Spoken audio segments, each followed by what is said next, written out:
Title तोतली चिड़िया। साजनपुर गांव के जंगल में पिंकी नाम की एक चिड़िया अपनी माँ शोभा और पिता पप्पू के साथ रहती थी। वो पैदाइशी तोतली थी। आसपास के पक्षियाँ और पक्षी उसका अक्सर मजाक उड़ाया करते थे। ऐसे ही एक सुबह उठकर वो कहती है, पिंकी, अले माँ, ओ माँ, आज मुझे आलू का पराठा खाना है, बना दो ना। शोभा, अरे आलू का पत्थर खाना है? अरे बेटा, ये कौन सा खाना खाना चाहती है तू? तेरे सारे दांत टूट जाएंगे। पिंकी, अले माँ, आलू का पराठा। अले दो, आप दोल दोल बनाते हो, पापा को छंदे को बना तल देते हो ना, आलू का पराठा वो। शोभा, मुझे तो अपनी तोतली चिड़िया बेटी की बात तक समझ में नहीं आई। पता नहीं कब तुतलाना बंद करेगी ये। पप्पू, अरे भाग्यवान, वह पत्थर नहीं आलू का पराठा मांग रही है तुमसे, जो तुम मुझे संडे को बना कर देती हो ना। कैसी माँ हो, अपने बच्चे की बात तक नहीं समझ पाती। शोभा, तुम्हें समझ आती है ना, काफी है। पप्पू, हाँ, वैसे भी अपनी बच्ची को मैं ही समझता हूँ, तुम्हें इसकी बात समझ में ही कहाँ आती है। पिंकी, अले मम्मी पापा, आप ललो मत, अत्ता हो छत्ता है, जब मैं छोटी थी तब से तोतली हूँ। शोभा, हाँ, चल अपनी माँ को मत बता। तभी पिंकी उड़कर अपने दोस्तों के पास जाती है। पिंकी, हाय शिवानी, तैची है तू? शिवानी, अले देखो तोतली पिंती आ गई, अब इच्छा तुतलाना शुरू। हा। निम्मो, अरे हाँ शिवानी, बिल्कुल ही सही बोल रही है तू। पिंकी, अले यार, तुम लोग मेरा मजाक मत बनाओ ना, तुम तो मेरे दोस्त हो फिर। निम्मो, तेरे जैसी तोतली सहेली हमारे पास और कोई नहीं है ना, इसलिए हम सिर्फ तेरा ही मजाक उड़ा सकते हैं। हा। शिवानी, अबे यार, मुझको समझ में नहीं आता, इंसानों के बच्चे जब तुतलाते हैं तो वह हमें हमारा पानी पिलाकर उनका तुतलाना ठीक कर देते हैं, पर इस तोतली चिड़िया का किस जानवर या पक्षी का जूठा पिलाकर ठीक करें। हा। निम्मो, अबे ये हमेशा ऐसी ही रहेगी तो इसकी शादी भी ऐसे ही होगी क्या? हा। शिवानी, हाँ ऐसे ही बोलेगी। बाबू, आपने खाना खाया?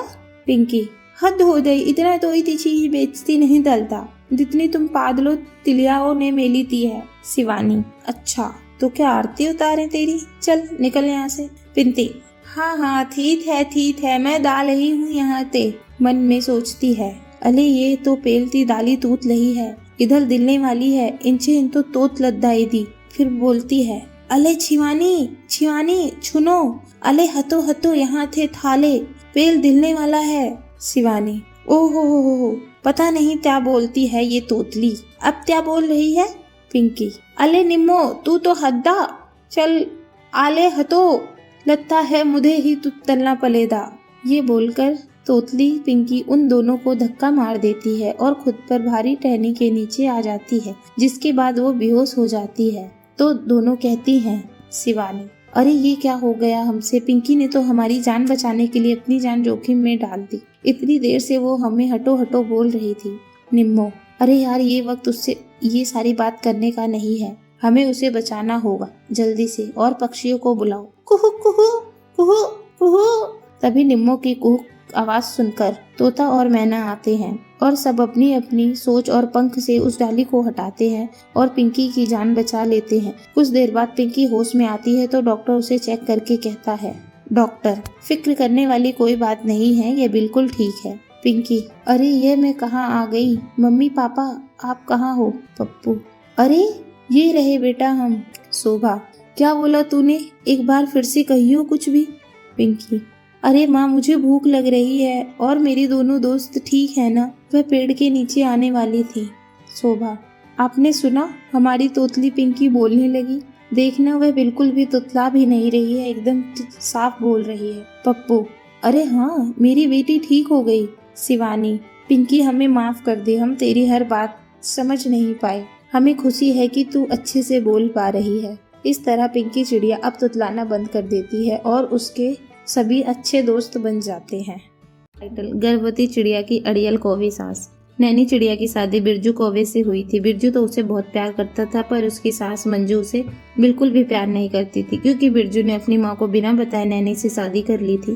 फिर उसे घर ले आया। कुछ दिन बाद वो अपनी सास से कहती है, नैनी, अरे माँ जी, आप मुझे कब तक ऐसे नाराज रहेंगी, अब तो मुझे अपना लीजिए, एक मौका तो दीजिए, आप देखना मैं एक सर्वगुण संपन्न बहू की तरह रहूंगी।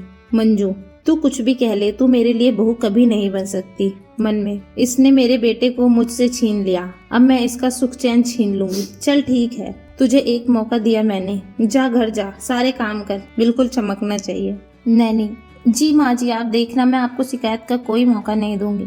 मंजू, वो तो अभी पता चल जाएगा। मंजू कौवी की बात सुनकर चिड़िया अपने घर के सारे काम निपटा लेती है। तभी वो मंजू के लिए नाश्ता लेकर जाती है और कहती है, नैनी माँ जी ये लीजिए आपका नाश्ता, खाकर बताइए। उसे ये कहते ही वो नाश्ता खाती है और उगलते हुए कहती है, मंजू, आय है करमजली, ये क्या बना कर लाई है तू?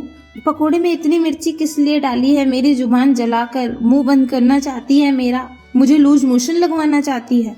नैनी, नहीं माँ जी ऐसा नहीं है। मंजू, कैसा है वो सब तो मैं जानती ही हूँ। नैनी, सॉरी माँ जी, आगे से ध्यान रखूंगी।